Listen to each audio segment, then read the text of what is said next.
Iya, Malam, Bu. baik kita langsung mulai. Jadi saya melanjutkan materi sebelumnya mengenai pendahuluan penyakit kewanitaan ya, ginekologi TCM. Sebelumnya saya sampaikan kepada Bapak Ibu bahwa rahim itu adalah organ terpenting dari wanita. Nah, di mana rahim itu sendiri dia itu berhubungan dengan beberapa organ penting. Ini eh,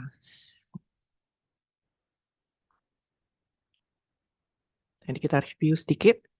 Nah, penting sekali bagi Bapak Ibu juga untuk lihat lagi catatan teori dasar. Jadi itu bukan karena teori dasar dianggapnya, oh itu hanya untuk manusia pada umumnya. Jadi Bapak Ibu mengesampingkan yang lainnya hanya lihat yang wanita saja, bukan gitu ya. Nah, justru karena kalau Bapak Ibu menguasai teori dasar secara keseluruhan pada saat belajar teori dasar penyakit kewanitaan itu lebih mudah gitu. Nah, seperti yang di sini dituliskan bahwa di dalam manusia, menurut teori dasar, itu ada qi, ada darah, cairan, esensi, qing ya, ada zhen, di mana mereka ini adalah substansi penting dari tubuh. Mereka ini harus bersirkulasi, nggak boleh diem aja di situ. Jadi harus bersirkulasi, terus beraktivitas demi kelangsungan hidup manusia. Begitu. Selain itu, di dalam tubuh manusia juga ada organ-organ penting yang dikatakan itu langsung berhubungan dengan bokong atau rahim, ginjal. Nah, karena ginjal ini kan dia fungsinya di bagian reproduksi. Rahim itu kan juga organ reproduksi, sehingga ginjal berhubungan erat dengan rahim. Selain itu, ginjal juga menyimpan cing. Nah, rahim sendiri juga menyimpan cing. Organ berikutnya yaitu liver. Nah, liver ini menyimpan darah. Nah, rahim normalnya setiap bulan itu mengeluarkan darah ini untuk wanita yang sudah bisa memiliki keturunan sampai menopause. Tapi bukan berarti kalau sudah menopause terus livernya nggak berfungsi lagi, bukan. Itu jadi untuk rahimnya dia berkaitan erat dengan liver karena fungsi liver menyimpan darah. Jadi kalau fungsinya tidak bagus nanti datang bulannya juga terpengaruh. Lalu limpa. Nah, limpa ini bicara mengenai sistem pencernaan. Ini juga berhubungan langsung dengan rahim. Karena dari saluran pencernaan dihasilkan qi, dihasilkan darah, jingye, dan lain sebagainya. Di mana substansi penting ini memelihara rahim, juga menyediakan bahan dasar untuk datang bulan, kemudian juga memelihara kalau wanitanya mengandung. Nah, itu adalah limpa. Nah, yang lainnya seperti lambung, nah, ini kan juga karena lambung berpasangan dengan limpa. Selanjutnya organ jantung. Nah, kalau organ jantung ini dia memang kalau dibilang ya bukan berkaitan langsung sih, tapi dia juga berperan karena organ jantung dia menyimpan sen dan organ jantung menguasai pembuluh darah. Jadi wanita itu kan bukan robot ya. Wanita itu juga ada emosinya, ada kesadarannya. Jadi jika mengalami sakit, sennya juga pasti terganggu. Nah, itu urusannya juga dengan jantung. Selain itu, di dalam tubuh manusia kan juga ada pembuluh darah. Nah, itu juga kaitannya dengan jantung. Dan pembuluh darah ini terkoneksi dengan semua organ, semua jaringan, termasuk rahim. Paru-paru memang tidak berkaitan langsung ya, tapi paru-paru itu kan juga penting karena manusia harus bernapas. Nah, dari sini juga dihasilkan qi yang masuk dari alam luar ke dalam tubuh. Selain itu, paru-paru juga memiliki fungsi untuk melindungi tubuh dari penyakit, ya, supaya eh, salah satunya kan rahim ada di dalam. Ya, kalau nggak ada perlindungannya, ya, gampang sekali terserang penyakit dari luar, yaitu fungsi paru-paru. Kemudian selain daripada organ, cang, serta fu ya, juga ada meridian istimewa yang berhubungan dengan rahim. Nah, Bapak Ibu kan sudah belajar akupuntur ya. Nah, meridian ini yang pertama yaitu meridian Chong. Nah, meridian Chong itu dia dikatakan sebagai meridian istimewa. Nah, jadi fungsi organ itu juga dipengaruhi oleh kondisi meridian Chong. Lalu meridian Chong ini hubungannya erat dengan kaki yang Ming ya, meridian kaki yang Ming lambung. Nah, kita kan tahu kalau meridian kaki lambung itu adalah sumber dari hasil pencernaan menghasilkan qi dan darah. Gitu. Nah, ini di sini katakan merupakan tempat perkumpulan qi dan darah. Nah, ini seluruh tubuh. Nah, ini dia ada di Shanghai. Titik namanya Shanghai kan Bapak Ibu tahu ya. Gitu. Jadi ini hubungannya ada di meridian Chong. Kemudian meridian Ren ya.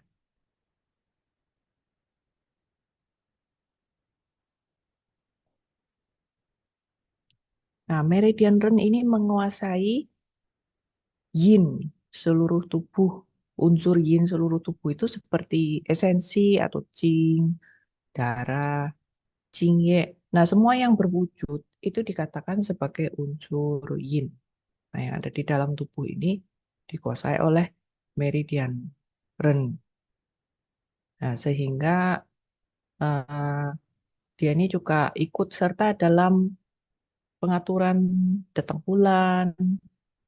Terus Taisya ini bukan bicara mengenai keputihan. Jadi cairan yang di rahim serta di leher rahim dan yang membasahi area kemaluan. Ini namanya Taisya. Kalau berlebihan baru kita nyebutnya kalau pakai bahasa Indonesia itu keputihan ya. Tapi kalau misal normalnya di sini ada namanya Taisya. Nah, itu cairan yang membasahi. Nah, ini karena termasuk unsur cair, unsur yang pada wujudnya itu dikatakan unsur yin. Nah, itu hubungannya dengan meridian Ren. Kemudian juga dia mengatur eh, kehamilan ya. Lalu meridian tu atau kita katakan tumai ya. Meridian tumai ini juga berhubungan dengan rahim. Nah, dia ini kan eh, ada di area kemaluan. Wiin itu dikatakan sebagai area kemaluan. Sehingga karena dia melewati area tersebut ya, otomatis juga pasti terkoneksi dengan rahim. Karena rahim itu dia kan mulutnya keluarnya itu di kemaluan situ. Nah,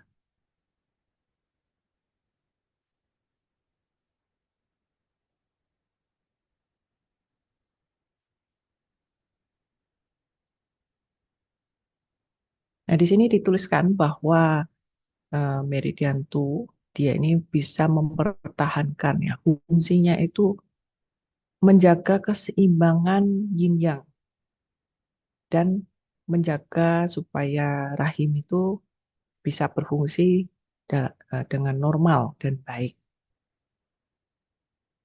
Meridian Tai. Jadi ada yang namanya meridian Tai juga.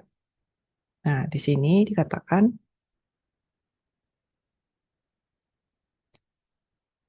meridian Tai itu dia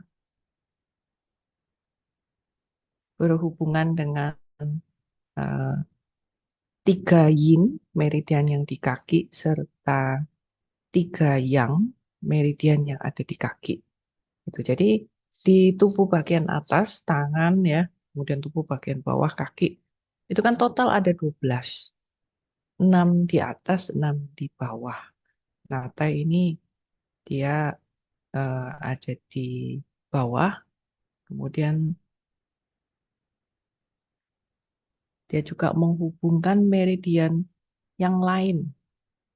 Nih, seperti meridian Chong, meridian Ren, dan meridian Tu.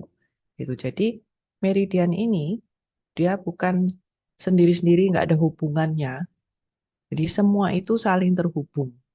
Jadi Bapak Ibu bayangkan seperti jalan. Kalau jalan itu kan kita mau ke satu tempat atau ke tempat yang lainnya.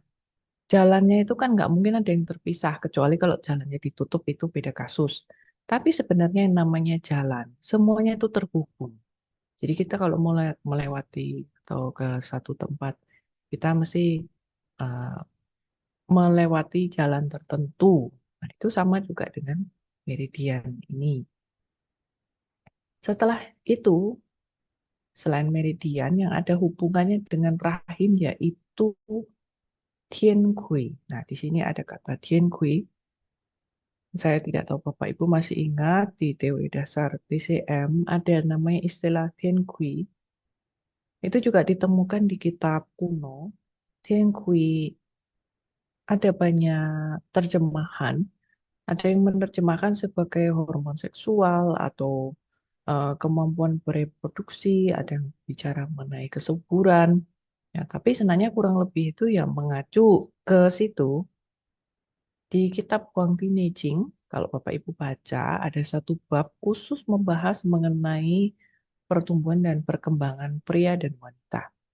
Di situ dikatakan wanita pada usia 14 itu sudah datang bulan dan sudah bisa menghasilkan keturunan.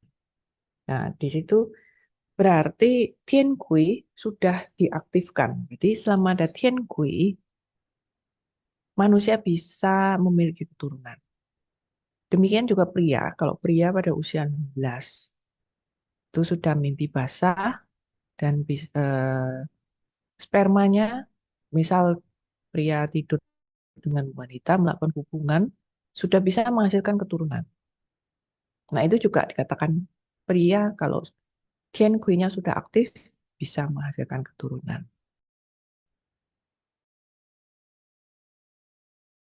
Nah, itu yang dipanggil hormon seksual yang aktif ya, bisa menghasilkan keturunan, jadi terjemahannya cukup banyak. Nah, Tian Kui ini juga berhubungan erat dengan rahim, ya, karena Tian Kui bicara mengenai fungsi. Kalau di dunia TCM ya, nah wanita eh, kalau ada Tian Kui, dia bisa menghasilkan keturunan ya dapatnya disimpannya kan di dalam rahim itu. Nanti kalau sudah genap 9 bulan baru dilahirkan. Jika wanita sudah menopause, Tian Kui-nya sudah tidak ada. Jadi di sini dikatakan Tian Kui layu. Nah itu berarti eh, masih memiliki rahim.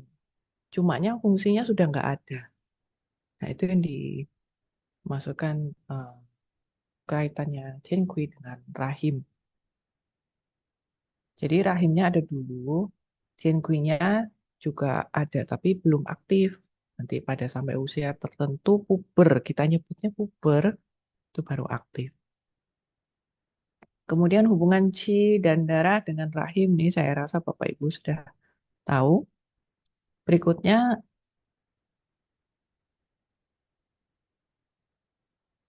fisiologi wanita dari sudut pandang TCM.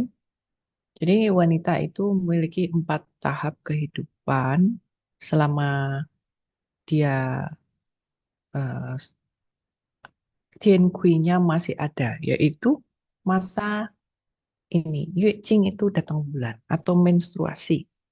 Kemudian ada Taisha. Taisha ini bicara mengenai masalah yang ada hubungan dengan keputihan. Ronsen, kehamilan. Chanyi, melahirkan dan membesarkan anak. Serta kalau melahirkan, membesarkan diteruskan dengan menyusui. Tuh, jadi ada beberapa tahap, tapi sebenarnya yang 4 tahap ini datang bulan, mengandung, melahirkan, menyusui. Lalu juga ada masalah keputihan. Nah, mengenai datang bulan, teorinya sama dengan teori medis ya. Wanita itu kapan pertama kali datang bulan? 13 sampai 15 tahun ya. Habis itu siklus datang bulannya kurang lebih 21 sampai 35 hari, rata-rata 28. Nah, ini kurang lebih sama sih Bapak Ibu. Lalu periode datang bulan 2 sampai 8 hari, ada juga yang 4 sampai 6 hari.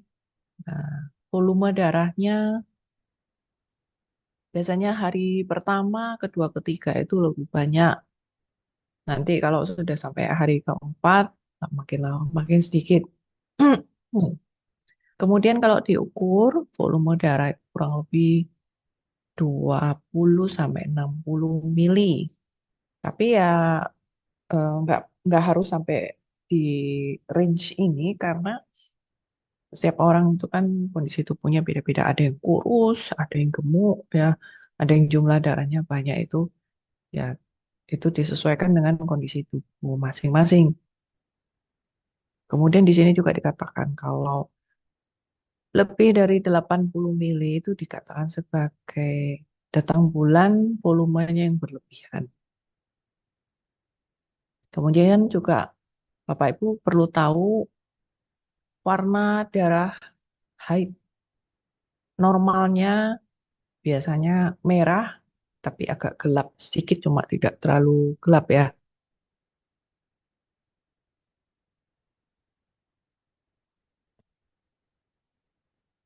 Kemudian tidak membeku. Jadi nggak sampai kayak ada bongkahan-bongkahan gitu. Eh, Tidak terlalu encer tapi juga tidak terlalu kental, tengah-tengah ya, pas itu. Dan tidak ada gumpalan darah, tidak ada bau busuk. Nah, itu dikatakan sebagai kondisi darah haid yang normal. Kemudian yang kelima adalah menopause. Nah, kalau menopause wanita rata-rata itu di kisaran umur 49. Nah, jadi nanti datang bulannya mulai kacau sekitar 12 bulan. Terus setelah itu ya sudah tidak datang bulan lagi.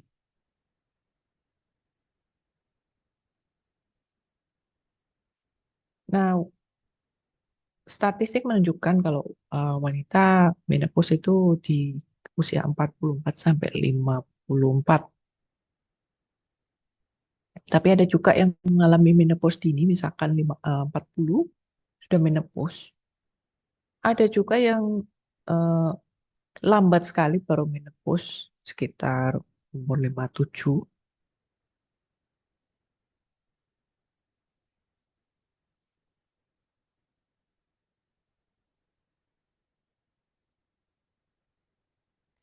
Nah, kemudian perjalanan datang bulan wanita pada saat puber, pertama kali datang bulan, itu biasanya 1 sampai 2 tahun pertama datang bulannya siklusnya kacau. Entah maju, mundur, atau berhenti. Nah, itu hal yang wajar ya, karena memang masih pada masa pertumbuhan. Nah, tapi setelah melewati 1 sampai 2 tahun pertama masa puber, itu biasanya mulai pelan-pelan teratur. Nah, itu adalah kondisi yang dinyatakan normal ya, kalau menurut DCM.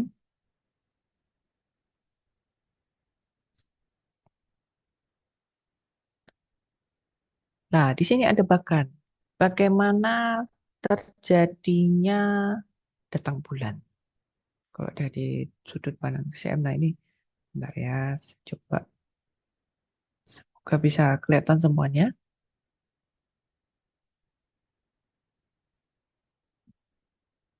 Nah, kita lihat dari sebelah kiri.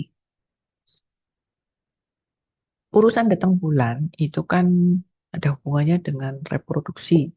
Nah, dari 5 organ yang berhubungan erat dengan reproduksi, yaitu ginjal.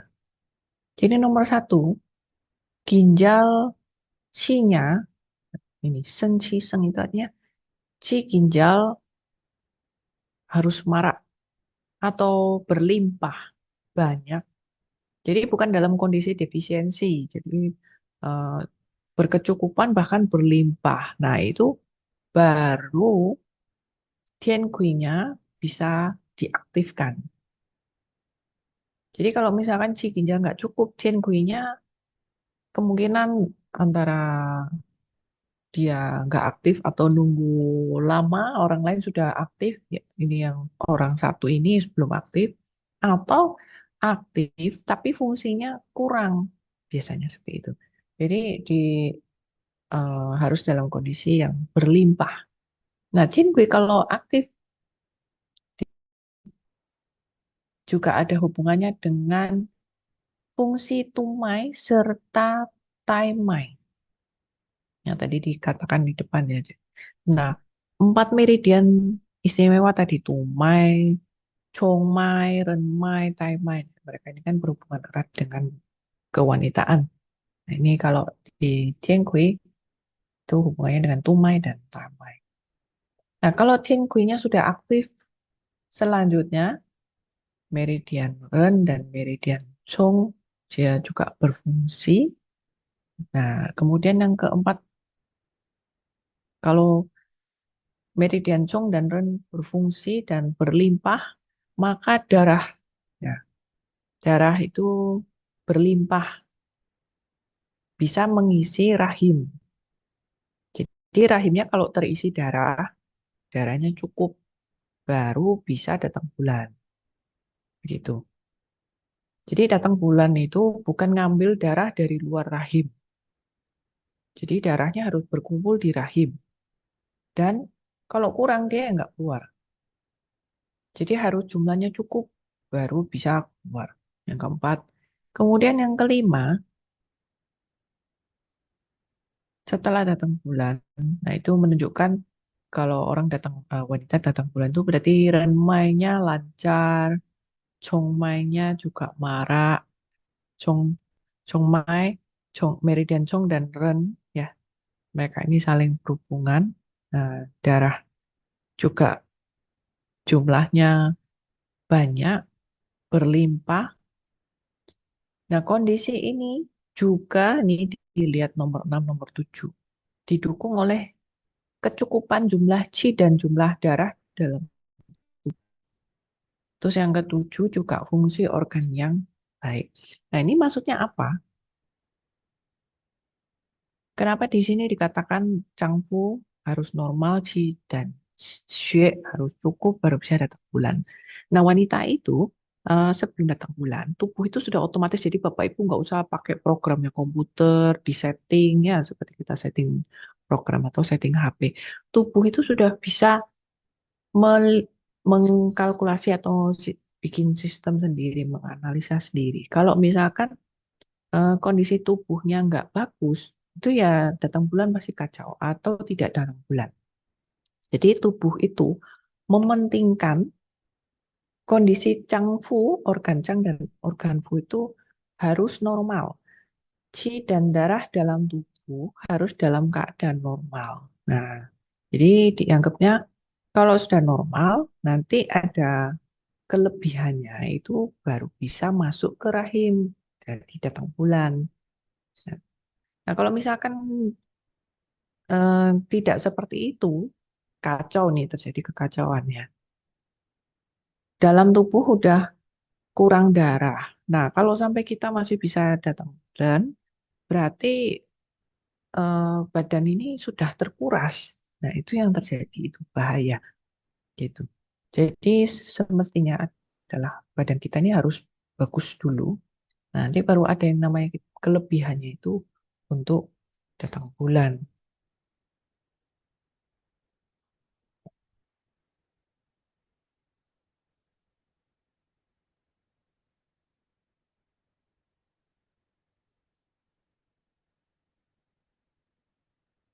Nah, ini tadi sudah saya sampaikan di depan. Eh,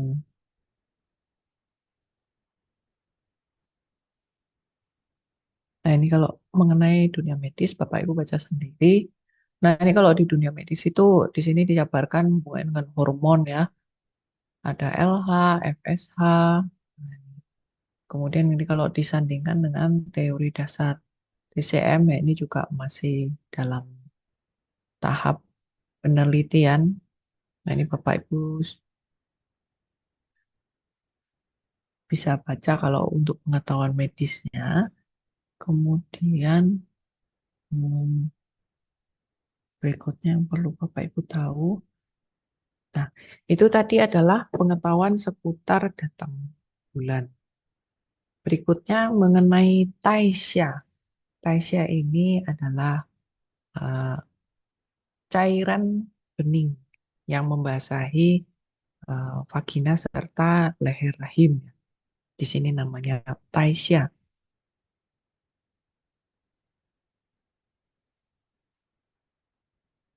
Jadi kalau Taisya dalam TCM ada arti luas, ada arti sempit. Arti luas itu mengacu pada penyakit, jadi penyakit kewanitaan yang ada hubungannya dengan keputihan.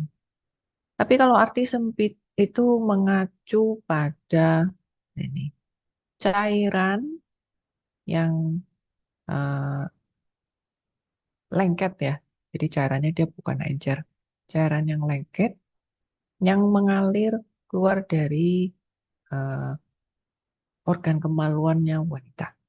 Begitu.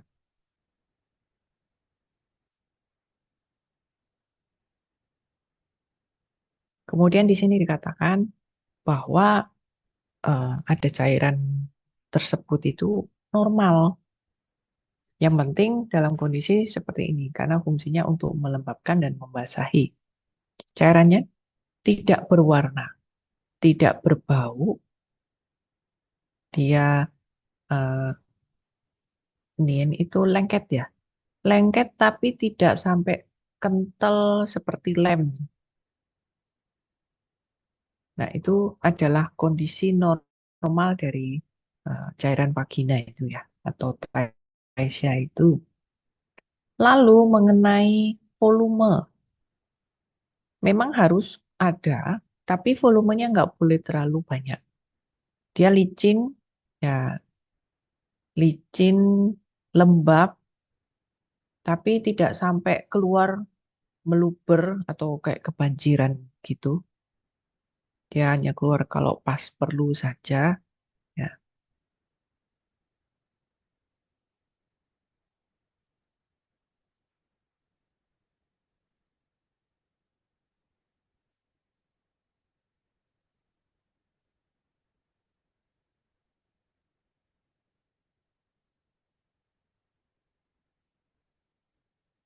Kemudian juga kondisi Taisya atau cairan ini dia kadang bisa berubah, misalkan eh, pada saat kondisi tubuh sedang bagus, meridian Chong, meridian renyah, chi darahnya normal, sedang kita ngomong tuh dalam kondisi prima, nah, jumlah cairan ini juga bisa sedikit bertambah. Ya, tapi hanya dikatakan sedikit ya, bukan sampai berlebihan. Lalu juga jika sedang pada masa kehamilan, nah itu kekentalannya juga bisa berubah. Dia berubah menjadi agak sedikit kental, volumenya agak sedikit bertambah banyak. Nah, kalau warna tadi sudah saya sampaikan. Nah, jadi kalau yang eh, warna yang di luar bening itu tadi atau yang tidak berwarna itu dikatakan sebagai paitai. Jadi kalau udah ada warnanya, apalagi entah itu kuning, putih, itu sudah namanya penyakit.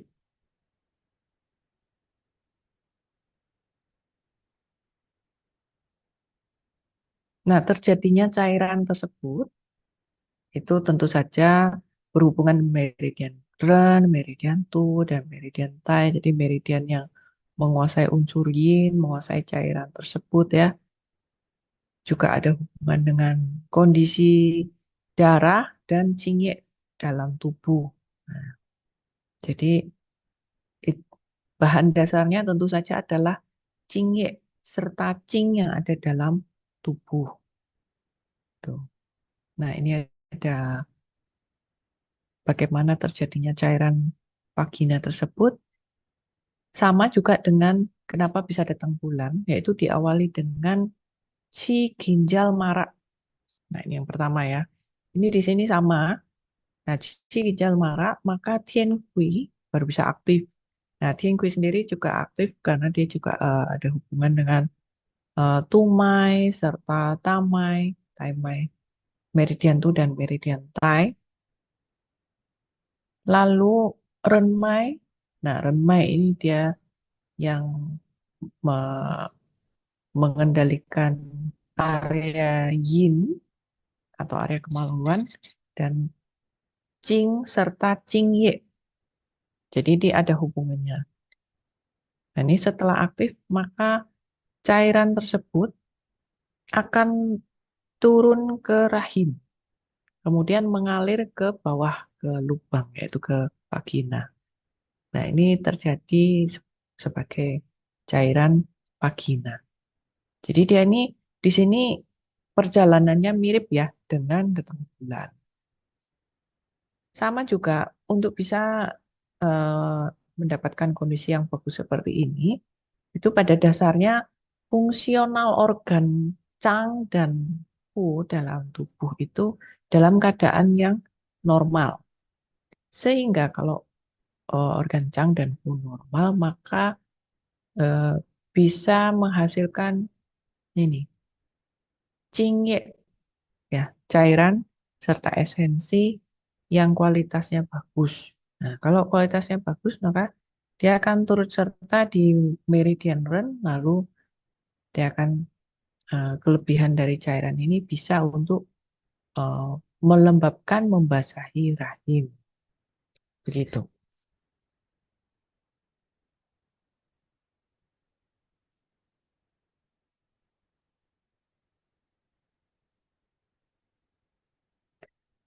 Yang ketiga, kehamilan.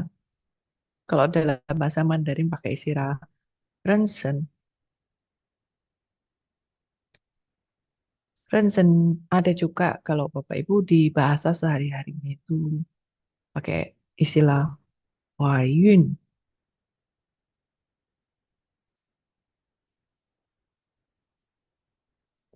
Nah, kehamilan itu hmm, adalah perubahan pada tubuh wanita ya, di mana terjadi per, datang bulannya berhenti. Nah, tapi datang bulan berhenti ini bukan berarti menopause, ini karena ada janin yang di dalam tubuh. Sehingga organ jang dan organ fu serta darah dan meridian Chongren itu fokus untuk memelihara janin.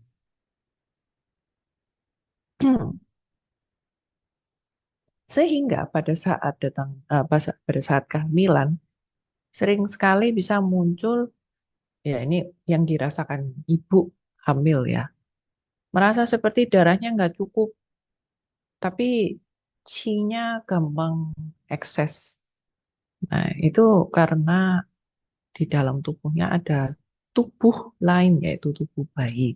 Nah, di mana kandungan ini menyerap banyak darah sehingga wanita sering wanita hamil sering merasakan darahnya nggak cukup.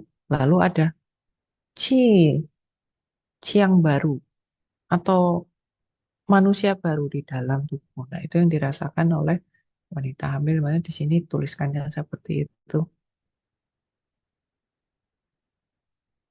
Nah, kalau menurut teori TCM, pada saat kehamilan masa awal, darah itu berkumpul di bawah, yaitu berkumpul di rahim ya. Meridian Chong marak.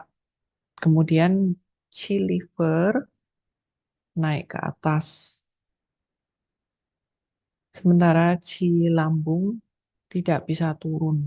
Maka dari itu timbul eh, masalah nafsu makan, eh, ngidam ya istilahnya. Di sini pakai kata biense, itu ngidam. Lalu karena si lambung nggak bisa turun ya, bisa merasakan mual muntah pada saat bangun pagi, kepalanya pusing. Nah, ini berlangsung sekitar 20 sampai 40 hari. Nanti setelah lewat masa beberapa bulan kehamilan pertama itu dia akan pelan-pelan menghilang. Selanjutnya di sini juga dikatakan yang lainnya, ya ini Bapak Ibu juga bisa baca sendiri kurang lebih sama dengan yang di teori medis, yaitu ada perubahan pada payudaranya membesar, kemudian keputihannya banyak, lalu ada perubahan pada eh, puting payudara, ukuran badan, ya, ukuran perutnya membesar. Nah, seperti itu kurang lebih sama. Dan yang lainnya seperti gangguan pada saat buang air kecil atau kesulitan buang air besar, gitu. Nah, ini kurang lebih sama. Nah, kemudian nadi wanita hamil. Nah, untuk nadi ini memang agak sulit karena harus banyak pegang. Jadi para penulis kitab kuno, mereka itu sudah mau megang nadi banyak sekali wanita hamil. Baru mereka bisa menuliskan nadinya kondisinya seperti apa. Kehamilan di bulan kedua sampai bulan ketiga, nadi itu tenang, lalu di sini katakan licin. Saat ditekan itu tidak hilang. Lalu daerah ce, kan nadi ada cun guan ce ya. Daerah ce-nya itu eh, ada terlihat dirasakan tuh lebih kuat. Lalu di Jingqi Yaole juga dituliskan kalau ini purun de bingmai. Jadi nadinya bing atau nadi tenang. Tapi daerah nadi bagian yin-nya itu kecil.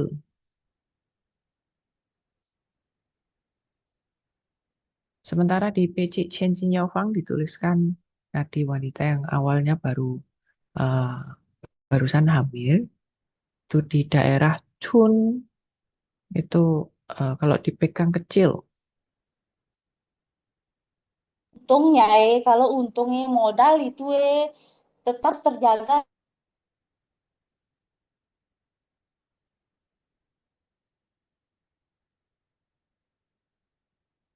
Nah, ini mengenai pertumbuhan janin saya tidak eh, sampaikan karena ini, nah, oke, sampai, nah ini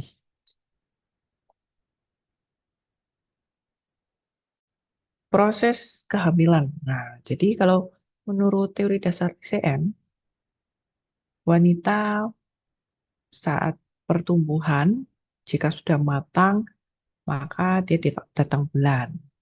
Nah, kalau sudah datang bulan berarti sudah bisa memiliki kemampuan untuk melahirkan anak, ya, mengandung dan melahirkan. Nah, pada saat me- kita ngomong itu dibuahi ya.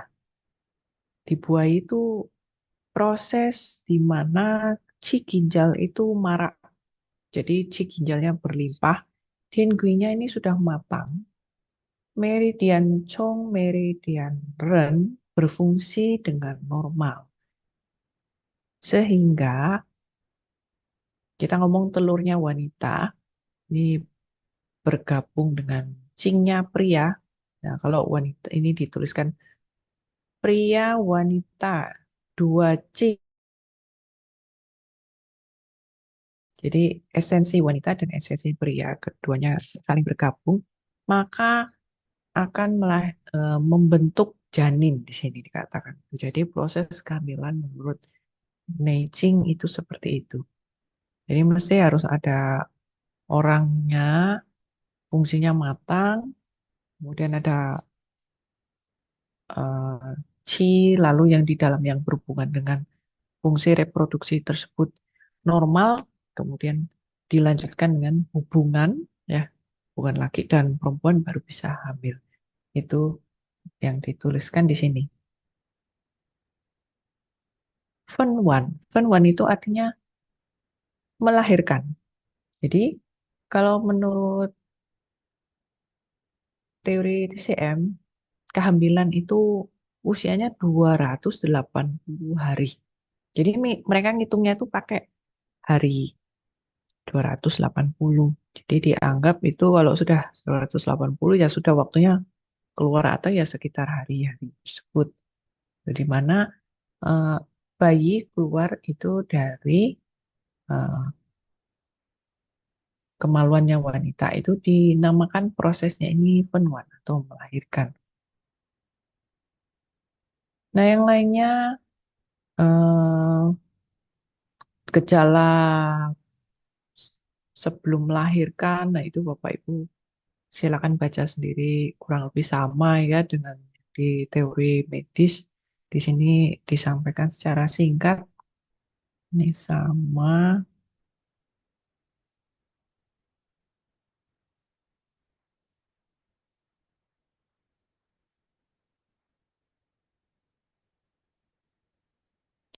Kemudian ada juga yang namanya masa ini jaru. Jadi ini adalah masa kelahiran setelah melahirkan eh, 6 minggu. Kalau di beberapa, ya mungkin ada beberapa orang tertentu itu yang punya kebiasaan untuk memelihara ibu pasca melahirkan. Ada yang 30 hari, nah kalau 6 minggu ini 45 hari ya. Ada yang 40 hari. Jadi di masa setelah melahirkan, itu wanita mengalami pendarahan yang cukup banyak ya. Bahkan ada yang parah, lalu daerah kemaluannya itu sobek, terluka. Selain itu juga kondisi tubuhnya sangat lemah. Nah, pada saat ini di sini dituliskan ya, wanita yang barusan melahirkan itu yin dan darahnya menjadi defisiensi dengan cepat karena keluarnya langsung banyak. Itu kan bukan keluarnya dikit-dikit, langsung waktu melahirkan keluarnya banyak. Kondisi yang dan qi-nya mengambang. Jadi yang dimasukkan yang qi mengambang itu berarti nggak nempel di badan, badannya itu kosong karena kan terkuras keluar banyak. Maka dari itu, kenapa setelah melahirkan 1 sampai 2 hari pertama itu bisa ya nggak semua wanita sih ya. Sebagian ada yang mengalami demam rendah, berkeringat. Nah, ini terjadi karena kondisi defisiensi yin, lalu yangnya ini juga mengambang.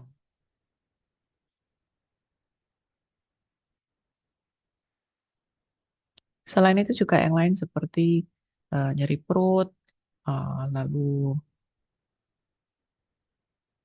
masalah, ini masalah pada area kemaluan. Nah, itu juga lalu ada yang namanya darah nifas. Nah, jadi selama proses kita ada yang namakan ini coye ya. Coye itu proses pemulihan pasca melahirkan. Nah, itu wanita mengeluarkan ini.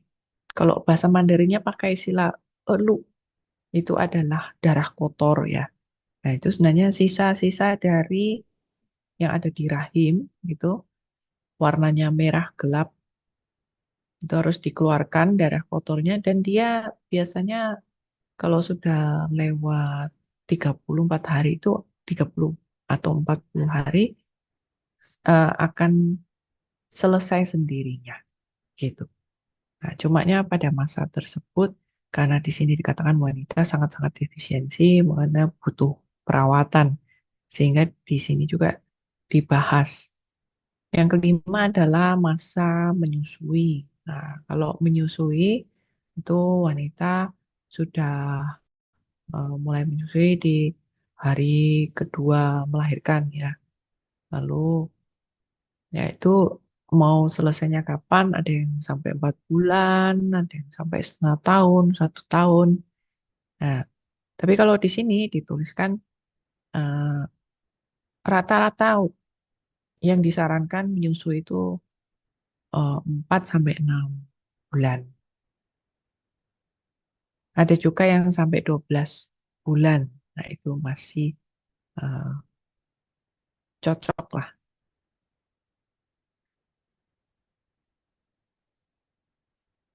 Nah, di sini ada diagram yang rumit ya. Jadi diagram ini mengkombinasikan hubungan organ, kemudian hubungan meridian, ya, hubungan chi dan darah, serta tahapan perjalanan proses kewanitaan. Ini tulisannya agak kecil, eh, bagi Bapak Ibu yang bisa membaca tulisan Mandarin, saya kira bisa mengerti ya ini walaupun gambarnya rumit seperti ini. Jadi di sini yang sebelah kiri ini adalah organ Chang dan Pu ya. Ginjal, jantung, liver, limpa. Kalau limpa ini pasangannya dengan lambung, kemudian paru-paru. Nah, kalau di sini kan ginjal tadi di depan sudah eh, dan pertemuan sebelumnya sudah saya bahas.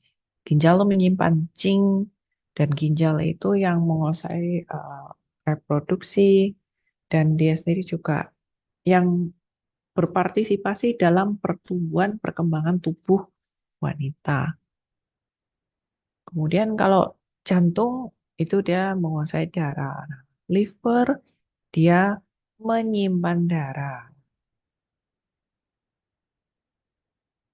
Timpa lambung itu fungsinya sebagai saluran pencernaan, menghasilkan qi, menghasilkan darah. Nah, P paru-paru yang menguasai qi. Jadi 5 organ ini serta lambung sebagai satu organ pu itu berkaitan dengan rahim ya. Nah, tapi dari berbagai aspek, aspek qing, aspek darah, aspek qi. Nah, mereka semua ini, nah organ ginjal itu hubungan langsung dengan kondisi Qing. Setelah itu dia juga berhubungan dengan meridian Chong, meridian Ren, meridian Tu, meridian Tai. Lalu ada yang namanya Paulo dan Pok Mai. Nah, semua meridian ini ya, mereka turut serta dalam urusan kewanitaan. Nah, yang pertama Chong Mai. Chong Mai dia ini serta remai ya, karena dia bisa naik ke atas, berarti ke area payudara. Jadi dia ini juga berpartisipasi dalam aktivitas menyusui. Nah ini juga baru kita ngomong tuh diaktifkan setelah melahirkan. Jadi kalau nggak melahirkan tuh nggak keluar, tidak ada air susu. Tuh. Nah kalau misalnya nggak melahirkan keluar air susu, nah itu kelainan ya. Selain itu, meridian ini semua juga dalam kondisi marak, tapi walaupun marak bukan berarti kelebihan atau ekses. Jadi teratur jumlahnya pas di sini dikatakan Diawe itu dalam jumlah yang pas, tepat atau balance seimbang sehingga mereka ini bisa mengatur fungsi ini paukung itu rahim. Nah rahimnya kalau normal maka eh, pada saat darahnya berlimpah dia bisa datang bulan. Selain itu juga cing atau esensi cairannya cukup, maka cairan vaginanya cukup lembab ya. Nah, jika melakukan hubungan dengan pria bisa menghasilkan keturunan. Dan pada saat cukup waktunya bisa melahirkan.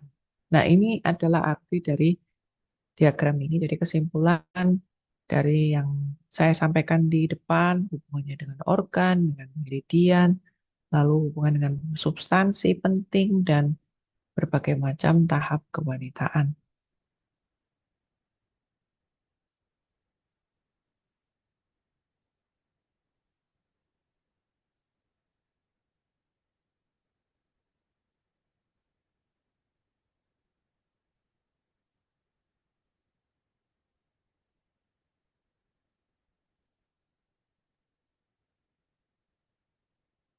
Nah, tadi tentang fisiologi. Sekarang kita masuk ke patologi. Tadi itu kita bahas kondisi normal ya. Sekarang kondisi sakit. Wanita juga bisa sakit. Dan penyakitnya ya cukup banyak. Nah, kita bahas di sini. Yang menyebabkan wanita bisa sakit itu ada beberapa faktor. Yang pertama, Yingxie. Yingxie itu patogen dari luar. Jadi murni yang bukan dari dalam tubuh, dari luar. Ini namanya Yingxie. Lalu yang kedua adalah Qingzhi. Jadi faktor emosi. Emosi bukan berarti wanita nggak boleh punya emosi. Marah boleh, senang boleh, sedih boleh. Tapi kalau sampai berlebihan, itu bisa menimbulkan penyakit. Ini yang dinamakan faktor emosi. Lalu yang ketiga adalah faktor kehidupan. Gaya hidup biasanya. Cara hidup yang salah juga bisa bikin sakit. Yang keempat adalah faktor ini itu adalah kondisi tubuh, jadi kondisi dasar tubuh. Biasanya mengacu pada kondisi dari lahir, memang dilahirkan nggak sehat, ya, atau karena terserang penyakit tertentu, jadi kondisi tubuhnya menurun, merosot, padahal aslinya bukan seperti itu. Nah, itu bicara mengenai kondisi tubuh eh, dasarnya pada saat sakit itu.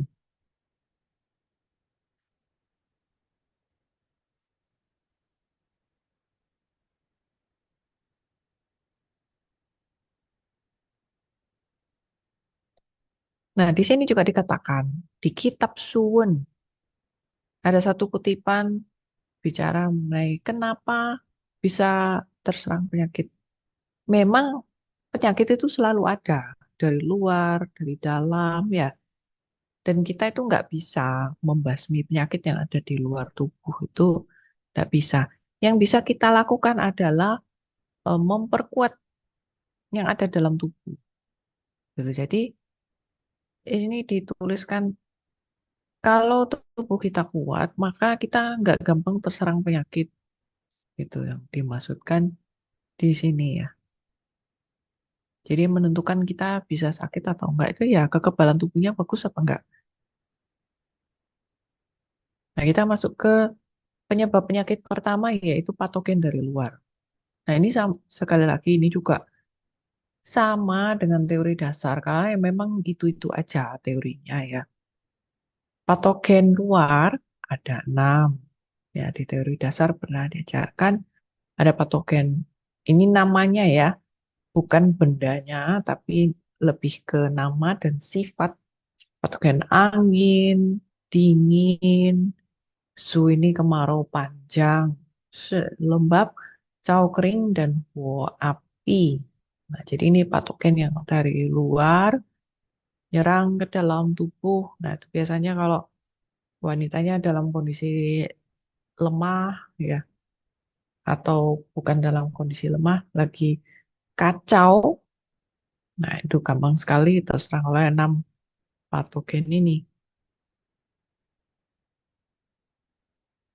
Nah, mengenai detailnya setiap patogen, saya tidak jelaskan lebih rinci karena Bapak Ibu bisa baca di teori dasar ya. Ini paling saya jelas sampaikan yang ada hubungannya dengan penyakit kewanitaan. Yang pertama yaitu patogen dingin. Jadi di sini dipilih 3 patogen yang sering menyerang wanita.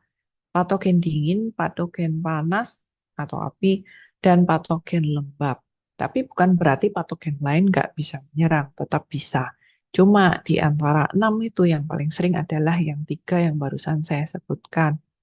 Nah, kalau patogen dingin dibagi lagi menjadi dingin dari luar, Y ya. Kemudian ada nei, itu berarti dingin yang dari dalam. Nah, dingin dari luar tentu saja karena ya masuknya dari luar. Itu biasanya menyerang permukaan tubuh di kulit, di meridian, pembuluh darah, nah, serta organ yang ada di permukaan tubuh itu bisa kena dingin.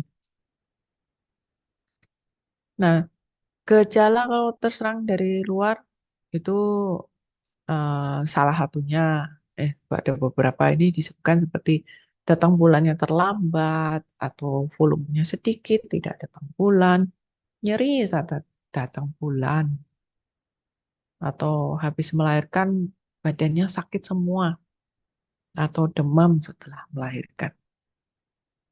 Nah, biasanya kenapa bisa kena dingin dari luar? Paling sering itu pada saat udara dingin, bajunya kurang, ya, atau kehujanan, lalu nggak ganti baju. Paling sering itu seperti itu. Itu dingin dari luar. Kemudian yang kedua adalah dingin, tapi dari dalam. Nah, kalau dingin dari dalam, di sini dituliskan. Penyebabnya karena fungsional Chang dan Fu defisiensi. Jadi biasanya yang defisiensi adalah unsur yang. Jadi kalau yangnya kurang, biasanya akan dingin. Jadi ini adalah kondisi yang disebabkan dari dalam dari gangguan fungsional. Nah, kalau dari gangguan fungsional organ, seringkali disertai, nah ini, Suise lembab, danyin, dahak, lalu ada isyek darah beku. Nah, seringkali itu muncul seperti itu. Yang kedua adalah patogen panas atau patogen api ya. Ini juga dibagi sama dengan dingin, dibagi dari luar serta yang ada di dalam. Nah, kalau dari luar ya memang ya benar-benar dari luar. Entah itu karena cuaca, paling sering sih karena cuaca. Nah, kalau panas dari luar itu gampang sekali menimbulkan demam, demamnya sangat tinggi, keringat, lalu mulut haus. Nah, kalau sudah parah itu bisa menimbulkan pendarahan. Jadi Bapak Ibu bisa baca teori dasar bahwa api atau sifat panas itu bisa menggerakkan darah atau membuat darah mengalirnya lebih cepat. Nah, itu yang menimbulkan pendarahan. Selain itu, panas melukai yin dalam tubuh. Karena panas itu unsur yang. Kalau yang biasanya melukai yin, yin biasanya akan melukai yang. Nah, unsur panas patogen melukai unsur yin yang dalam tubuh. Nah, kalau yinnya kurang, yin tidak bisa menekan yang dalam tubuh, maka akan timbul angin dari dalam. Jadi, eh, yang itu kan sifatnya bergerak, tapi nggak boleh geraknya terlalu banyak. Maka dari itu harus ada unsur yin untuk menekan yang, supaya tidak bergerak terlalu ekstrim, jadi bergerak pada tahap yang normal. Nah, tapi kalau misalkan yang unsur yinnya defisiensi atau terluka, unsur yang dalam tubuh ya, jadi tidak ada yang ngekang sehingga timbul angin dari dalam. Nah, ini sering muncul kondisi datang bulannya terlalu awal atau belum waktunya datang bulan nih kok sudah kecepatan datang bulan lagi. Kemudian volumenya cenderung banyak dan bisa udah waktunya selesai nggak selesai-selesai masih terus netes-netes. Nah, pada saat datang bulan demam atau pada saat kehamilan buang air kecilnya itu nyeri, panas. Ya, setelah melahirkan demam. Nah, ini kasus panas. Nah, untuk sifat panas atau api dari dalam sama juga dengan dingin disebabkan karena gangguan fungsional organ cangfu di mana unsur yin serta darah dan cairan Jingye tidak cukup. Jadi kalau yin tidak cukup, maka tidak bisa menekan yang. Jadi ini terbalik dengan yang tadi ya. Tadi kan dingin, berarti yangnya nggak cukup. Kalau panas, yinnya nggak cukup. Nah, unsur yin itu seperti darah cairan. Itu adalah unsur yin.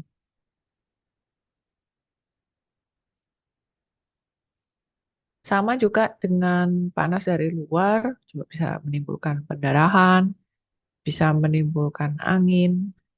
Tapi biasanya kalau yang ada di dalam, eh, jika sifatnya defisiensi, ya kondisinya sih eh, tidak sampai terlalu parah seperti kalau kondisi ekses dari luar.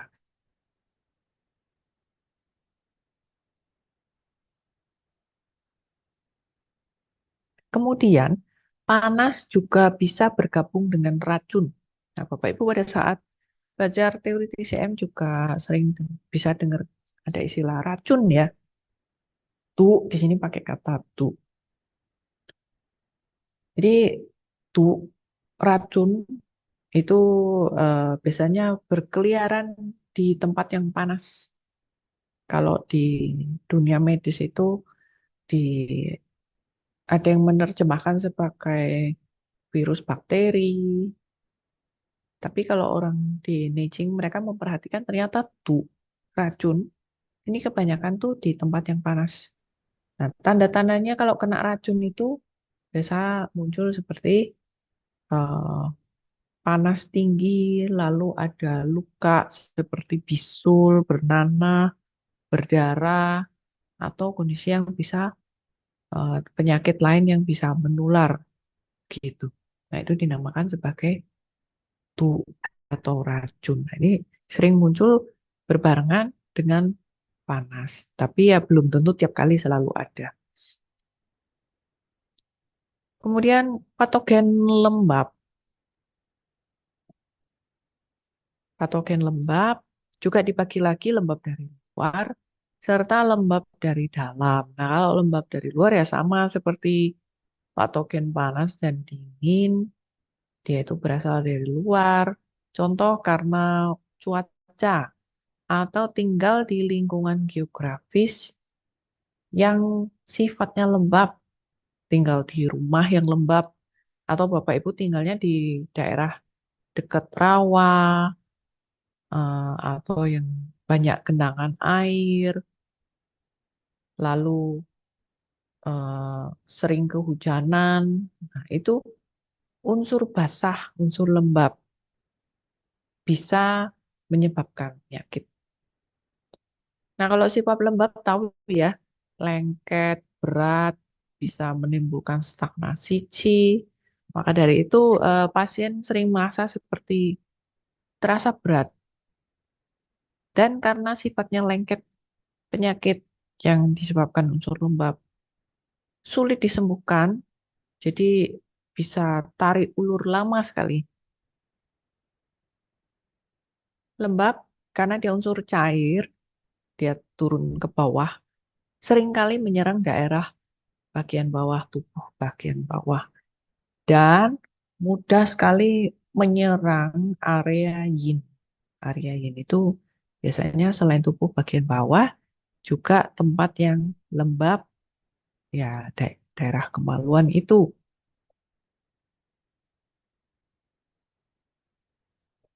Contoh yang paling sering kasus lembab itu keputihan. Nah, itu hubungannya dengan lembab. Nah, lembab kalau dari dalam. Kalau di sini, lembab itu dihubungkan dengan organ limpa. Ya, Bapak Ibu masih ingat teori dasar ya. Jadi, organ limpa. Setiap organ itu kan ada hubungan dengan unsur-unsur tertentu. Nah, kalau lembab ini dihubungkan dengan limpa. Sama juga dengan faktor penyebab yang lain karena gangguan fungsional organ. Nah, kalau yang ini dikhususkan karena limpanya lemah, bisa terserang, bisa muncul lembab dari dalam. Jadi kalau limpa lemah, kan tidak bisa melakukan aktivitas mencerna makanan dengan baik. Nah, makanannya jadi tertimbun di situ atau menghasilkan cairan yang tidak baik, itu bisa akhirnya berubah menjadi lembab. Atau salah makan, atau makan nggak sehat, atau tidak bisa mengatur kapan aktivitas dan beristirahat untuk beraktivitas berlebihan menyebabkan yang limpa defisiensi. Jadi eh, kalau kita nyiksa tubuh kita ya pencernaan kita ini dengan salah makan dan aktivitas yang kurang sehat ya ini limpa akan terluka. Nah kalau limpa terluka ya tidak bisa menjalankan aktivitas pencernaan dengan baik sehingga lahirlah lembab itu dari dalam. Kemudian bisa juga karena yang ginjal defisiensi. Nah, yang ginjal kalau defisiensi tidak bisa menghangatkan limpa. Nah, limpanya kalau nggak hangat, maka tidak eh, yang limpa tidak bisa menjalankan cairan. Jadi, cairan dalam tubuh kan butuh energi untuk dijalankan, butuh qi. Nah, sementara qi adalah unsur yang. Nah, yangnya kalau lemah berarti cairannya nggak bisa jalan dengan baik atau lebih pelan. Nah, kalau pelan itu lama-lama nanti akan timbul lembab. Kita katakan seperti lalu lintas lancar. Kalau lalu lintasnya macet itu kan akan timbul kita ngomong tuh ke kerumunan mobil ya. Sama juga dengan cairan. Jadi timbul kayak kerumunan cairan tuh namanya unsur lembab. Nanti lembabnya lama-lama kalau mengental jadi dahak tuh. Nah, lembab ini diam di meridian Chongren dan melukai meridian Tai. Nah, ini akan eh, menyebabkan selain keputihan juga bisa menyebabkan diare saat datang bulan. Nah, lembab sendiri juga bisa menyebabkan tidak datang bulan atau masalah pada area kemaluan, bengkak, atau pada saat eh, hamil badannya itu bengkak, ya. Setelah melahirkan badannya sakit, juga bisa menimbulkan infertilitas. Nah, itu adalah tiga penyebab penyakit yang paling sering menyerang wanita. Dibagi luar dan dalam. Kemudian penyebab yang kedua yaitu faktor emosi. Ini juga teori dasar. Bapak Ibu pasti masih ingat 7 emosi. Ada gembira, marah, khawatir, berpikir, sedih, ketakutan, dan kaget atau terkejut. Nah, jadi 7 emosi ini mereka ada hubungannya juga dengan organ Chang dan Fu. Semua emosi ini memang harus ada pada manusia, tapi kalau berlebihan, ya, itu akan menimbulkan gangguan pada organ Chang dan Fu. Nah, kalau organ Chang Fu fungsinya terganggu, maka fungsi Qi dan darah tidak normal. Dan ini akan berpengaruh pada meridian Chong, meridian Ren. Terakhir akan menimbulkan penyakit kewanitaan, gitu. Nah, Bapak Ibu kan masih ingat ya di teori dasar ICM bahwa kalau ada emosi tertentu berlebihan ya organ yang ada hubungannya dengan emosi itu akan terluka. Itu contoh paling gampang. Kalau kita terlalu sering marah-marah itu kan nanti ada yang sakit kepala, terus ada yang lehernya sakit. Ya. Kalau ada yang eh, sering sedih, menangis, ya nanti akan timbul masalah seperti mata kering atau gangguan pernapasan. Nah, itu dikatakan sebagai emosi juga bisa menimbulkan penyakit. Nah, di sini di teori dasar malah lebih spesifik lagi. Emosi hubungannya dengan organ apa?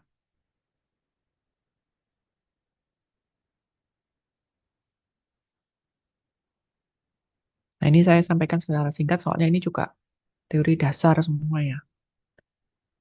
Amarah nu ya. Jadi amarah yang berlebihan itu menimbulkan stagnasi Lalu Qi juga bisa naik ke atas. Nah, Qi kalau naik ke atas ini darahnya juga eh, nggak bisa turun ya, atau mempengaruhi aliran darah. Jadi Qi mestinya turun ke bawah, ini malah naik ke atas, darahnya juga stagnasi karena Qi-nya stagnasi. Akibatnya datang bulan bisa terlambat. Atau karena kalau stagnasi seringkali menimbulkan nyeri, tong. Nah, jadi Bapak Ibu masih ingat di teori dasar, kenapa ada yang rasa nyeri? Bukan karena stagnasi Qi atau stagnasi darah. Nah, stagnasi ini juga bisa menimbulkan tidak datang bulan. Atau datang bulannya nggak lancar, keluarnya netes-netes. Bisa juga karena Qi naik ke atas, darahnya naik ke atas. Pada saat datang bulan, mimisan atau mual muntah pada saat hamil ya. Kemudian air susu pada saat harusnya menyusui, air susunya kurang atau nggak keluar. Lalu ada juga yang karena stagnasi timbul benjolan. Nah, ini hubungannya dengan liver. Yang kedua, artinya berpikir. Berpikir memang harus, tapi kalau terlalu banyak berpikir atau berpikir yang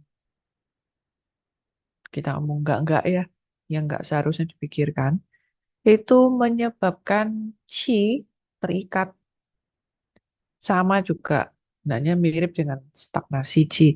Tapi kalau J ini kita katakan Bapak Ibu seperti bayangkan tali yang ruwet. Jadi chi-nya ini tidak bisa berjalan dengan lancar. Seolah-olah seperti tali yang ruwet, tidak bisa terurai. Nah, tali kalau ruwet, chi-nya ruwet, J, darahnya juga nggak bisa jalan. Nah, ini kurang lebih sama ya seperti marah, datang bulan terlambat, volumenya sedikit tidak datang bulan. Nah, ini juga bisa menyebabkan janin nggak tenang. Eh, ada yang sampai menimbulkan keguguran, lalu air susunya kurang dan benjolan. Nah, ini hubungannya dengan limpa. Lalu rasa takut, gong. Ya. Nah, rasa takut ini kalau berlebihan menyebabkan chi turun ke bawah, chi kacau, tidak bisa mengatur darah. Nah, jadi kalau chi turun ke bawah, otomatis darahnya yang keluar itu jadi terlalu banyak volumenya. Ada yang sampai netes-netes atau nggak berhenti-berhenti ya. Janin nggak tenang, kemudian abortus, bahkan ada juga yang sampai tidak datang bulan, ketakutan berlebihan. Nah, ini eh, melukai ginjal. Nah, jadi tiga emosi ini yang paling sering melukai wanita. Marah, pemikir, berpikir berlebihan, serta ketakutan. Ya, ini menurut teori dasar CM ya. Wanita itu pokoknya antara kalau nggak marah-marah, mikir yang enggak, atau takut ketakutan berlebihan. Yang ketiga, faktor penyebab penyakit karena gaya hidup yang tidak benar. Jadi kita kalau gaya hidupnya tidak benar atau berubah, misalkan eh, kita pindah ke tempat yang baru, jadi bukan karena nggak benar, itu juga bisa mempengaruhi.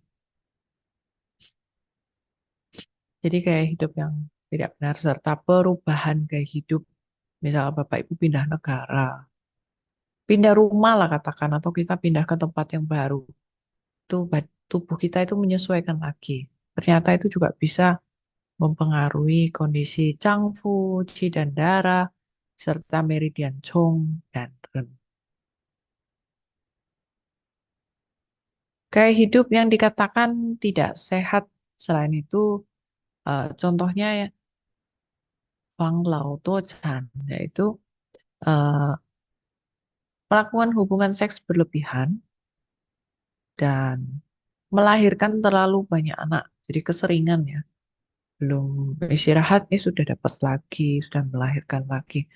Itu juga ternyata bisa melukai kondisi tubuh. Yang kedua adalah makan minum yang nggak sehat. Nggak sehat itu entah pilihannya nggak sehat atau jumlahnya atau jamnya atau suhunya. Nah, itu bisa juga melukai tubuh. Serta pengaturan jam istirahat serta jam kerja yang tidak benar. Bisa juga karena kecelakaan, terbentur sesuatu atau jatuh. Nah, itu juga menyebabkan tubuh fisik ini terluka. Nah, yang pertama, Pang Lao Tuo Chan. Pang Lao Tuo Chan ini yang di sini dituliskan kehidupan seksual yang tidak terkontrol. Nah, mengenai kehidupan seksual, saya rasa saya juga tidak perlu paparkan di sini. Nah, itu Bapak Ibu juga bisa baca di pengetahuan yang umum, baca buku atau di Google itu uh, udah benar semua kok datanya. Nah, pada zaman dahulu itu mereka juga memperhatikan bahwa kalau kehidupan seksual yang berlebihan itu juga bisa melukai tubuh. Jadi energinya dikuras terus, dipakai terus, dikuras terus. Yang kedua adalah melahirkan terlalu sering. Nah, melahirkan terlalu sering. Nah, habis melahirkan kan juga pasti menyusui. Nah, udah melahirkan kehilangan darah. Menyusui itu pun juga sudah dikuras ya. Kita ngomong tuh bagian tubuh kita yang ada dalam itu dikuras Xie dan Qi. Lama-lama habis. Nah, itu yang dikatakan kalau kebanyakan anak. Nah, itu juga bisa eh, menguras tubuh. Nah, menyebabkan datang bulan tidak lancar atau masalah pada area kemaluan juga. Lalu gaya hidup kedua yaitu makan minum yang tidak sehat. Nah, tadi saya sudah sampaikan makan minum tidak sehat. Kalau di sini yang paling sering terjadi pada wanita, eh, Qi E Qi Bao Se Cang. Ya, jadi Qi Bao Se Cang itu bisa bicara mengenai makannya terlalu banyak, kekenyangan, atau terlalu sedikit. Tapi ini juga bicara mengenai harusnya makannya cukup kok malah jumlahnya itu tidak memenuhi syarat yang benar. Nah, yang paling sering pada wanita itu ini, Pao Yin, Pao Shi. Wanita ada sebagian yang nafsu makannya besar sekali. Jadi kalau sekali makan itu sampai kekenyangan. Ternyata kondisi tersebut, kalau orang kan pikirannya kalau makan banyak berarti gizi yang masuk banyak. Oh, belum tentu. Jadi kalau kita kekenyangan itu ternyata bisa melukai fungsi ini usus dan lambung gitu. Karena di dalam tubuh organ-organ tubuh tersebut kan ada ukurannya, ada ruangnya. Ya, kita mestinya jangan sampai melewati kapasitas. Itu yang dimaksudkan di sini. Kemudian pinse itu pilih-pilih makanan. Nah, kita harusnya tuh semua rasa dimakan. Apapun masuk. Jadi jangan pilih maunya yang asin. Udah gitu asinnya tuh sampai terlalu asin. Ada juga yang sukanya tuh makannya yang pedes. Seperti itu. Nah, jadi itu tergantung dari kondisi pilihan makanan tertentu atau rasa tertentu. Itu ternyata bisa melukai tubuh.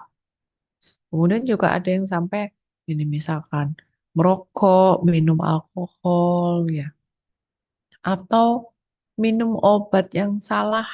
Nah, ini juga bisa mempengaruhi selain kondisi wanita. Nah, kalau hamil bisa mempengaruhi kondisi kehamilan. Yang ketiga, disebabkan karena tidak bisa mengatur aktivitas dan istirahat. Jadi penting sekali manusia itu harus ada aktivitas serta istirahatnya yang seimbang. Nah, kalau misalkan manusia itu istirahat terus jadi nggak kerja, kerjanya menganggur, ternyata juga bisa jadi sakit karena nggak ada aktivitas. Jadi badannya itu nggak dipakai. Nah, itu kan menimbulkan stagnan. Tidak ada yang kita ngomong penyaluran. Tapi kalau dibalik, misal aktivitas berlebihan, berarti tenaganya dipakai terus terkuras. Itu. Jadi kita harus pilih yang tengah-tengah. Kapan aktivitas yang cukup, kemudian istirahat yang cukup. Nah, itu baru bisa uh, memberikan kelangsungan kesehatan pada tubuh. Setelah itu, faktor karena kecelakaan. Ya, kecelakaan yang akhirnya menyebabkan fisik terluka. Kecelakaan motor atau jatuh dari atap, yaitu kalau kena ke, terutama misal udah melukai organnya, langsung organ rahimnya, nah itu sudah langsung berubah kondisinya ya. Ya terpengaruh entah ke kesuburannya atau datang bulannya atau waktu melahirkan. Yang kelima adalah faktor lingkungan. Nah, lingkungan ini kalau pada zaman dahulu mungkin tidak terlalu berpengaruh besar, tapi di zaman sekarang ini seiring dengan kemajuan teknologi, ternyata dunia nggak semakin baik ya. Ada banyak pabrik, polusi, lalu belum lagi eh, radioaktif, debu di mana-mana. Nah, yang seperti itu ternyata juga bisa menyebabkan penyakit pada wanita. Nah, ini juga sekarang jadi salah satu pertimbangan ya. Nah, itu tadi adalah penyebab dari segi gaya hidup, penyebab penyakit. Yang keempat, faktor kondisi tubuh. Di sini dinamakan dizi, bahasa kininya. Tapi kalau di bahasa Chongyi atau bahasa TCM itu dinamakan Pingfu. Jadi kalau Bapak Ibu membaca literatur kuno, Bapak Ibu akan lebih sering menemukan istilah Pingfu. Tapi kalau bahasa kekinian pakai kata dizi. Jadi yang dimaksud dengan dizi atau kondisi tubuh atau Pingfu ini mengacu pada kondisi badan kita yang kita dapatkan dari orang tua. Jadi kita itu kan nggak bisa milih orang tua kita siapa, lahirnya tanggal berapa, lalu kita lahir dalam kondisi seperti apa itu kan kita nggak bisa milih.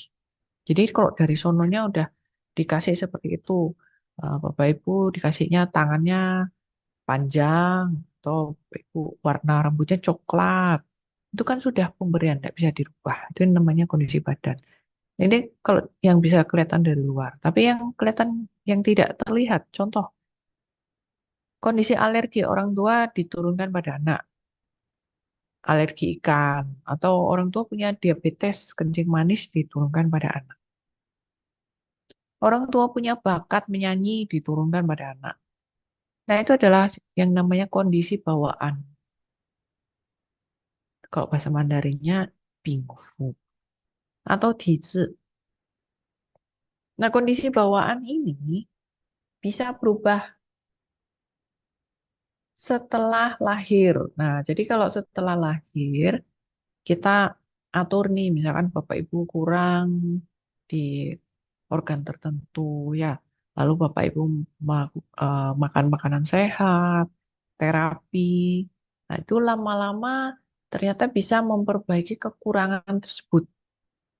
Nah, dari perbaikan kekurangan tersebut bisa merubah kondisi tubuh yang awalnya jelek ya. Jadi lama-lama makin lama makin bagus itu bisa. Nah, tapi kalau misalkan Bapak Ibu terlahir sehat nih, bagus. nggak gampang sakit, bentuk badannya bagus, ya kita katakan itu proporsional. Tapi setelah lahir, kita nggak pelihara tubuh kita makan sembarangan, gaya hidupnya nggak bener, terus ngerokok, minum alkohol, dan sebagainya. Nah, kita jangan mimpi mau selamanya punya kondisi tubuh yang bagus. Nah, itu pasti lama-lama kan dirusak. Pelan-pelan kondisi tubuhnya akan merosot. Nah, itu yang dimaksudkan dengan kondisi tubuh, yaitu dasar bawaan tubuh dari orang tua, tapi bisa kita regulasi setelah lahir. Mau jadi seperti apa.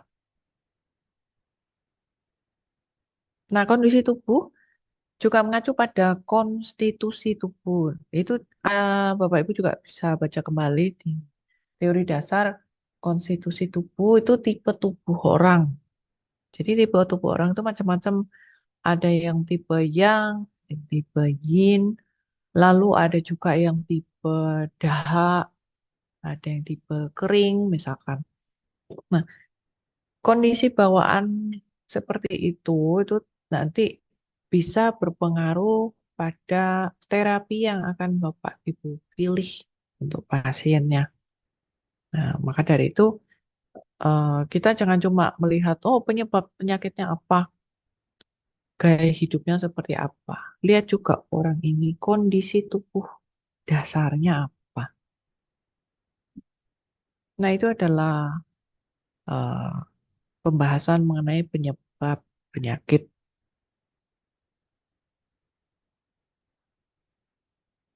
Kemudian mekanisme terjadinya penyakit nomor satu, fungsional organ cangkul terganggu. Ya, tadi kan di depan sudah saya sampaikan ada beberapa organ yang hubungannya langsung dengan eh, uterus, yaitu ginjal, liver, limpa. Ya, intinya salah satu atau dua bahkan semuanya kalau fungsinya terganggu, nah, itu akan mengganggu masalah datang bulan, keputihan, kehamilan, kelahiran, dan menyusui.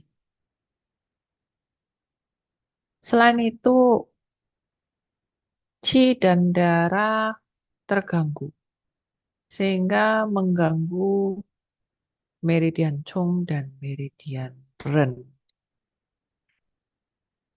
Nah, ini saya juga rasa Bapak Ibu paham ya. Nah, ini sekarang kita bahas lebih detail mengenai qi terganggu itu apa aja macamnya. Ini sebenarnya juga di teori dasar ada sih Bapak Ibu. Qi kalau terganggu nomor satu defisiensi qi. Defisiensi qi berarti kan qi-nya lemah, nggak kuat. Nah, qi kalau lemah, defisiensi, darah itu jadi antara lemah atau tidak ada yang mengekang darah. Biasanya penampakan orang yang qi-nya lemah, badannya lemah, nggak kuat, kurang tenaga, gampang berkeringat, gampang lelah. Jika qi tidak dapat mengikat darah atau tidak dapat mengekang darah, datang bulannya darahnya banyak, datang bulannya lebih cepat. Lalu kandungannya nggak kuat. Nah, itu untuk kasus qi lemah. Kemudian stagnasi qi. Nah, stagnasi qi paham ya artinya kan macet, qi-nya nggak jalan. Nah, untuk stagnasi qi itu sering menimbulkan, nah ini di sini dikatakan nyeri. Dan selain nyeri, bisa terasa kayak kenceng. Stagnasi qi, nyeri, tapi nyerinya bisa berpindah tempat. Ya, ingat ya, bahwa qi adalah unsur yang. Qi bisa berpindah tempat. Jadi qi itu kan bergerak. Maka dari itu, kalau timbul nyeri, dia bisa pindah. Tidak di satu lokasi. Jadi stagnasi qi sering muncul pada kasus nyeri datang bulan, ya, ada benjolan, tidak haid, mandul, nah yang seperti itu. Lalu untuk kalau pas maunya datang bulan, payudaranya kenceng, nyeri, nah itu adalah kasus stagnasi Qi. Qi ni atau berbalik arah, berarti Qi-nya naik ke atas. Nah kalau naik ke atas itu seringkali muncul karena marah. Nah kalau marah Qi naik ke atas ya, jadi orang kan banyakan kan kalau marah kan darahnya naik ke atas, nggak ada yang darahnya turun ke bawah. Tuh, jadi orang pada zaman dahulu mereka memperhatikan, oh kalau marah naik ke atas. Nah, kalau naik ke atas, darah juga bisa naik ke atas. Sehingga bisa muncul muntah darah. Nah, pada wanita hamil juga bisa muncul mual muntah. Selain itu juga bisa muncul batuk. Nah, ini sih berbalik ke atas. Cihan atau dingin disebabkan karena terserang patogen dingin atau memang bawaannya defisiensi yang. Nah, jadi kalau kena si dingin, ya kita sudah tahu datang bulannya terlambat, jumlah darah sedikit, nyeri, tidak datang bulan, mandul.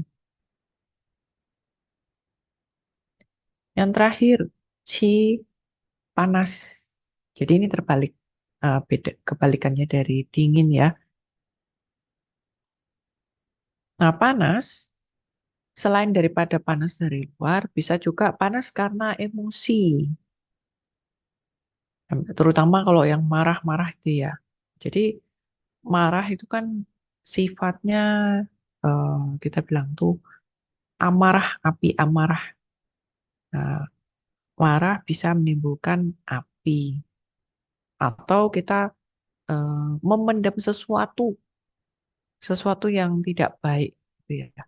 Nah, itu juga lama-lama kan menimbulkan api atau memendam suatu kesedihan itu lama-lama menimbulkan api. Nah, api kalau terakumulasi kelama-lamaan juga akan menimbulkan muntah darah. Lalu ada juga masalah nyeri perut pada penyakit kewanitaan. Ada juga yang demam setelah melahirkan, seperti itu. Datang bulannya terlalu cepat, serta volumenya banyak.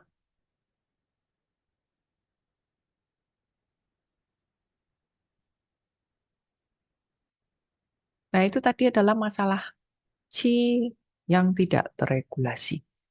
Berikutnya adalah masalah darah. Darah sebenarnya mirip ya dengan Qi. Qi ada defisiensi, darah juga ada defisiensi. Ya, kurang lebih sama lah eh, defisiensi Qi dan darah.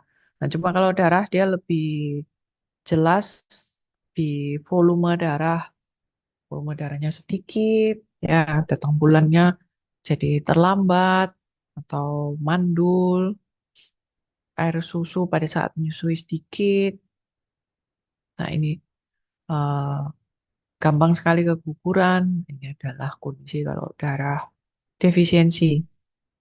Naci juga ada stagnasi, darah juga ada stagnasi. Tapi kalau darah stagnasi, nama istilahnya I atau stasis darah beku, ya. Jadi dia jadi gumpalan gitu, atau tidak jalan. Jadi kurang lebih sama dengan C. Bedanya kalau C stagnasi, rasa nyerinya berpindah tempat. Tapi kalau stasis darah atau stagnasi darah, rasa nyerinya itu tetap di situ. Dia nggak akan pindah tempat dan bisa dirasakan nyerinya itu seperti ditusuk-tusuk. Nah, kita bandingkan dengan rasa nyeri yang diakibatkan oleh stagnasi Qi itu seperti eh, kenceng. Jadi Bapak Ibu bayangkan Bapak Ibu nih sebuah media balon ya. Balon atau ban mobil lah ya. Ban mobil kan diisi angin. Nah, anginnya kan nggak boleh terlalu sedikit, jadinya gembos. Kalau terlalu banyak kan jadinya terlalu ngembang. Nah, stagnasi C itu Bapak Ibu bayangkan seperti eh, balon terisi udara ya. Nah, udaranya nggak jalan, jadi kayak kembung. Nah, yang dirasakan itu seperti itu. Itu adalah stagnasi C. Tapi kalau stagnasi darah seperti ada yang menusuk benda tajam. Nah, untuk stagnasi darah juga bisa menimbulkan masalah datang bulan. Paling gampang lihatnya darah. Datang bulannya itu ada gumpalan darah, warnanya gelap, rasa nyeri yang luar biasa. Kemudian pada saat melahirkan juga gumpalan darahnya banyak sekali, eh, warnanya gelap. Nah, itu adalah gejala darah stasis. Selanjutnya seperti darah, sifat panas dan sifat dingin juga sama dengan C. C kan tadi saya sampaikan ada panas, ada dingin. Darah juga sama.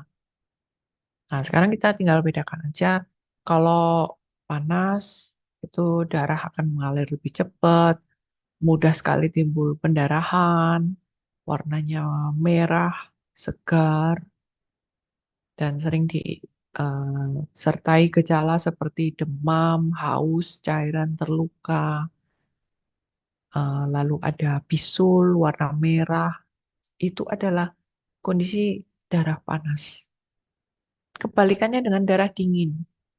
Nah, darah dingin, badan dari pasien tubuhnya dingin, takut dingin, jumlah darahnya sedikit, warnanya gelap, beku, ada banyak bekuan darah juga,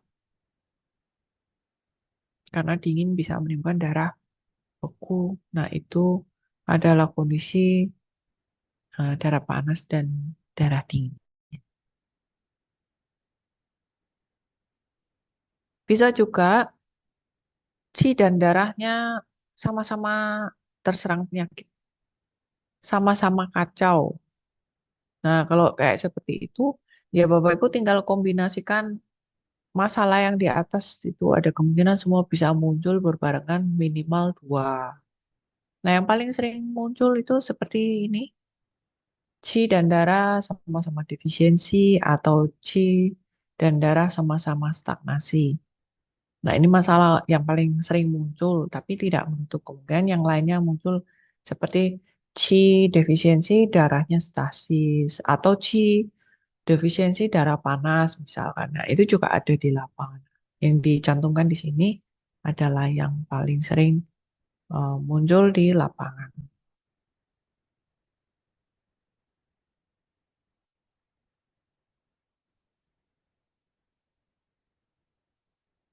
Kemudian ada juga penyebab lain yang bisa menimbulkan masalah pada uterus, yaitu eh, penyakit tertentu yang mempengaruhi meridian Chong, meridian Ren, bisa juga karena tempat tinggal atau insiden kecelakaan atau pernah eh, menderita penyakit lain yang mempengaruhi kesuburan. Nah, ini kasusnya sudah eh, beda lagi ya.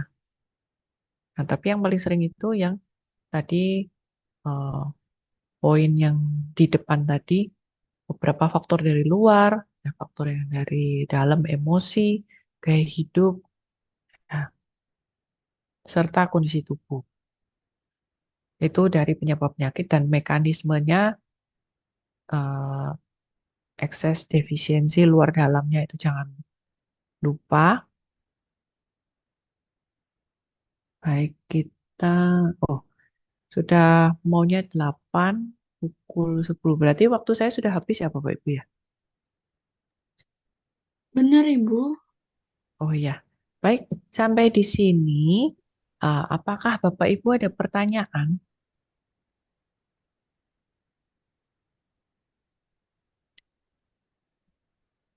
Cukup jelas, Bu. Baik, terima kasih. Jika demikian, saya ucapkan terima kasih buat waktunya, Bapak Ibu. Selamat malam.